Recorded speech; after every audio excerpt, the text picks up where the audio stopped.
Hi everyone, कैसे हैं आप लोग। आज साल का पहला दिन है।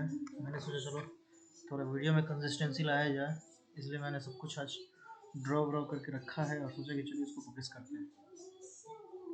तो हम लोग जैसे निफ्टी की बात कर ले रहे हैं, तो निफ्टी में देख सकते हैं हम लोग कि यहाँ पे अगर आप लोग देखिएगा तो ये स्विंग हाई, ये वाला जो स्विंग है, ये वाला जो स्विंग है ना, इसको ये ब्रेक करके यहाँ पे ये क्लोजिंग दे चुका है आज के रेट में। ठीक है, तो कल हम लोग एक उम्मीद कर सकते हैं कि शायद मार्केट पॉजिटिव हो। ठीक है, गैप अप हो, अगर इसके ऊपर सस्टेन करे यहाँ पे है ना 18,240 के ऊपर अगर सस्टेन करे है ना, तो एक छोटा सा रेजिस्टेंस इसको 18,266 पे मिलेगा, 70 के आसपास मिलेगा, 270 275 के आसपास। ठीक है, जैसे ही ये 270 75 को क्रॉस करता है, फिर इसका जो नेक्स्ट टारगेट होगा वो 18,412 तक टारगेट हो सकता है। ठीक है, तो कल हम लोग इसको प्ले कर सकते हैं। ठीक है ना, और आप लोग जैसा कि यहाँ देख सकते हैं कि ये एक ट्रेंड लाइन को रेस्पेक्ट कर रहा है बहुत अच्छे तरीके से। एक बार यहाँ पे रेस्पेक्ट किया, एक बार यहाँ पे रेस्पेक्ट किया, एक बार यहाँ पे, एक बार यहाँ पे किया है ना, 3 बार ये ऑलरेडी रेस्पेक्ट कर चुका है। अगर इसको टूटना होता तो आज ये टूट चुका होता है, लेकिन आज नहीं टूटा है और इसके ऊपर क्लोजिंग दिया। इसका मतलब है कि थोड़ा सा तो बायर्स लोग आ गए हैं। ठीक है, ये हम लोग उम्मीद कर सकते हैं ना, ऐसा अंदेशा लगा सकते हैं। ठीक है, तो कल अगर अगर सेफ ट्रेडर कोई है, अगर जिसको एकदम सेफली ट्रेड करना है, तो वो मेरे समझ से, मैं वैसे तो भाई सेबी रजिस्टर्ड हूँ नहीं, ठीक है, लेकिन फिर भी मेरे समझ से वो अगर चाहे ट्रेड करना तो वो 270 75 के ऊपर है ना, यहाँ पे प्ले कर सकता है। ठीक है, पहला टारगेट होगा उसका 18,385 90 के लिए, या फिर वो 18,400 तक प्ले कर सकता है आराम से इस लेवल में। ठीक है, थोड़ा रेंज में जा करके वो धीरे धीरे, लेकिन वो इस लेवल तक जाएगा। ठीक है, मेरे समझ से। ठीक है, तो ये रहा आपका 15 मिनट का एनालिसिस। अगर हम लोग इसको देखें वन डेली एनालिसिस में, तो आप डेली एनालिसिस में भी देख सकते हैं कि अगर आप इसको देखेंगे तो इसमें आपको एक चीज़ खास पैटर्न नज़र आएगा। वो क्या नज़र आएगा? वो ये नज़र आएगा कि आज का जो कैंडल है वो इनसाइड कैंडल है। ठीक है ना, और ये इस कैंडल, ये जो रेड वाला कैंडल है, इसके 50% के ऊपर ये आज क्लोजिंग देने में सक्षम हो चुका है। तो मेरे समझ से कल मार्केट पॉजिटिव ही रहेगा। और देखिए 18,200 के आसपास तो आज क्लोजिंग दिया है ना, तो कल हो सकता है कि आपका कल 275 के आसपास अगर ऊपर में क्लोज देता है ना, सॉरी 18,225 से 30 के ऊपर अगर क्लोजिंग देता है, तो पहला टारगेट आपका 265 270 तक होगा।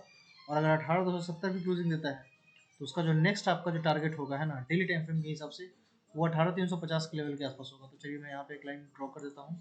ठीक है, पहला टारगेट हमारा यहाँ तक हो सकता है, दूसरा टारगेट आप यहाँ तक ले सकते हैं। ठीक है, तो ये बहुत ज़्यादा बड़ा टारगेट हो जाएगा मेरे समझ से। इतना बड़ा मूव तो नहीं आएगा, लेकिन मार्केट है भाई, कुछ भी हो सकता है। ठीक है, और अगर हम इसी जगह पे अगर हम नीचे की बात करें है ना, तो अगर ये इस लेवल को 18,096 या 18,100, 18,090 आप मान लीजिए, अगर 18,090 के नीचे अगर मार्केट क्लोज करता है कल, तो पहला टारगेट सीधा 18,000 हो सकता है। ठीक है, 18,050 बेशक पहला टारगेट होगा, लेकिन उसके बाद ये 18,000 भी टच कर सकता है ना नीचे की तरफ। और अगर नीचे की तरफ होगा तो ये स्पीड से हो सकता है, और दूसरा टारगेट मेरे समझ से 17,950 तक आ सकता है। ठीक है ना, तो चलिए मैं यहाँ पे भी एक लेवल ड्रॉ कर देता हूँ 17,950 के करीब। ये हुआ आपका 17,950 के आसपास। ठीक है, तो कल के दिन में हम लोग यहाँ तक मूव एक्सपेक्ट कर सकते हैं। ठीक है, तो ये हो गया आपका निफ्टी की बात। और हम लोग चलिए बैंक निफ्टी का भी देख लेते हैं। बैंक निफ्टी का मैंने ड्रॉ करके रखा है। आप देखिए 15 मिनट, ये 1 आवर का चार्ट है। अगर मैं इसको 15 मिनट पे लाऊँ, तो 15 मिनट पे देखिए कितना मस्त है ना, ये सपोर्ट वो कर रहा है, इस ट्रेंड लाइन को तो रेस्पेक्ट कर रहा है, और यहाँ पे सपोर्ट लेकर के बाउंस मार रहा है, सपोर्ट लेकर बाउंस मार रहा है। ठीक है, तो अगर आप बैंक निफ्टी को देखें, थोड़ा सा वीक नजर आ रहा है। ठीक है ना, लेकिन अगर आप इसको देखेंगे तो ये भी है ना, चौथा बार रिटेस्ट करके ये ऊपर जाने के लिए रेडी हो रहा है। ठीक है, लेकिन अगर थोड़ा सा अच्छा सा कैंडल अगर यहाँ पे बना रहता ना, इस एरिया पे थोड़ा सा अच्छा सा वाला ग्रीन कैंडल बना रहता, तो ज़्यादा हम लोग निश्चित रहते हैं। ठीक है, खैर कल अगर किसी को सेफली ट्रेड करना है, तो वो 18,414 के ऊपर बाई करे। ठीक है, इस लाइन के ऊपर। ठीक है, 18,414 के ऊपर, 18 या फिर 18,410, 18,414 ही रखिए। ठीक है, 18,414 के ऊपर अगर आप बाई करते, सॉरी बैंक निफ्टी है ना, 43,414 के ऊपर अगर आप बाई करते हैं, ठीक है, तो आपका जो पहला टारगेट है मेरे समझ से 43,550 के आसपास से लेकर के 600 तक हो सकता है। ये एक रेजिस्टेंस जोन है। ठीक है, यहाँ से हो सकता है कि अगर यहाँ पे कोई शूटिंग स्टार वगैरह आपको दिखे, और अगर इस ट्रेंड लाइन को भी ब्रेक कर दे कल के डेट में है ना, तो फिर आप एक ह्यूज फॉल एक्सपेक्ट कर सकते हैं। वो हो सकता है कि आपको 42,510 तक लेके आ सकता है, ठीक है, इस लेवल तक लेके आ सकता है अगर ये इस ट्रेंड लाइन को ब्रेक किया। और तो पहला टारगेट आपका ये वाला लाइन हो जाएगा 42,970 के आसपास का, ठीक है, और दूसरा सीधा आपका टारगेट ये हो जाएगा 42,500 के आसपास। तो अगर कल मार्केट कल नीचे अगर डायरेक्शन में गया तो काफ़ी अच्छा मूव आ सकता है नीचे, ठीक है। लेकिन अगर ऊपर की ओर देखेंगे तो ऊपर की ओर मेरे समझ से जो अच्छा वाला मूव आएगा वो आपका 42,610 के बाद ही आएगा, ठीक है, इस जोन के ऊपर ही आएगा, ठीक है। अगर इस जोन के ऊपर अगर आप इसको शांति से जाने देते हैं तो मेरे समझ से यहाँ से फिर सीधा 43,622 से आपको पहला टारगेट 43,820 तक का हो सकता है, ठीक है। तो मैं यहाँ पे भी एक वो ड्रॉ कर देता हूँ 43,820, ये रहा 43,820, ठीक है। पहला टारगेट आपका ये हो सकता है और दूसरा टारगेट आपका 44,000 भी हो सकता है, ठीक है, 44,000 हो सकता है, ठीक है, ये वाला एरिया एक यहाँ पे भी मैं ड्रॉ कर देता हूँ, ठीक है। और लास्ट वाला टारगेट आपका ये हो सकता है 44,135, है ना। तो ये हम लोग ध्यान में रखेंगे, ठीक है, और देखेंगे कि क्या होता है। अगर हम लोग इसको एक दिन के चार्ट पे अगर लगा करके देखते हैं तो अब यहाँ पे भी आपको देखने में मिलेगा कि भाई यहाँ पे भी है ना इनसाइड कैंडल ही बनाया है मार्केट, ठीक है। देखिए यहाँ पे भी इनसाइड कैंडल बनाया है, लेकिन यहाँ पे दिक्कत है कि ये थोड़ा सा वीक लग रहा है बैंक निफ्टी, है ना। वीक क्यों लग रहा है कि आप खुद ही देखिए, ये जो रेड कैंडल है, ठीक है ना, कल वाला पिछले वर्किंग डे का, इसके 50% पे ही क्लोज दिया है ना। जबकि अगर आप निफ्टी को देखेंगे तो वो थोड़ा सा ऊपर जाकर क्लोज दिया, देखिए ये थोड़ा सा ऊपर जाकर क्लोज दिया है ना। इसमें थोड़ा स्ट्रेंथ दिख रहा है निफ्टी में, लेकिन बैंक निफ्टी में थोड़ा सा स्ट्रेंथ कम नजर आ रहा है ना। तो आप इसको देख सकते हैं, इसको ध्यान में रख सकते हैं ना।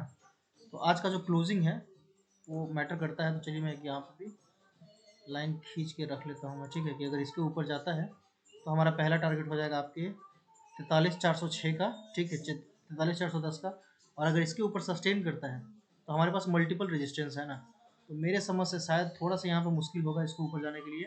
अगर ये ऊपर गया तो फिर एक अच्छा वाला स्पीड आएगा, क्योंकि आप देख सकते हैं कि इनसाइड कैंडल का अगर ब्रेक होगा ऊपर की तरफ तो फिर ये अच्छा खासा निकलेगा और ये मेरे समझ से 44,000 ये आराम से टच कर सकता है, ठीक है। तो ये हो गया मेरा बैंक निफ्टी का डेली और 15 मिनट पे एनालिसिस, ठीक है। चलिए मैं एक आध स्टॉक में देखता हूँ कि कौन सा स्टॉक है जिसको कल हम लोग नज़र में रख सकते हैं, है ना।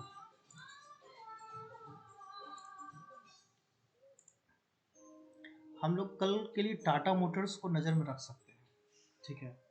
अगर आप टाटा मोटर्स को डेली टाइम फ्रेम पे देखेंगे ना तो आपको ये छोटा सा डब्ल्यू जैसा दिखेगा, है ना।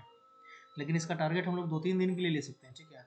और 2-3 दिन पे जो मुझे इसका टारगेट नज़र आ रहा है वो मेरे समझ से पहला टारगेट 403 का है, ठीक है। और दूसरा टारगेट सीधा आपका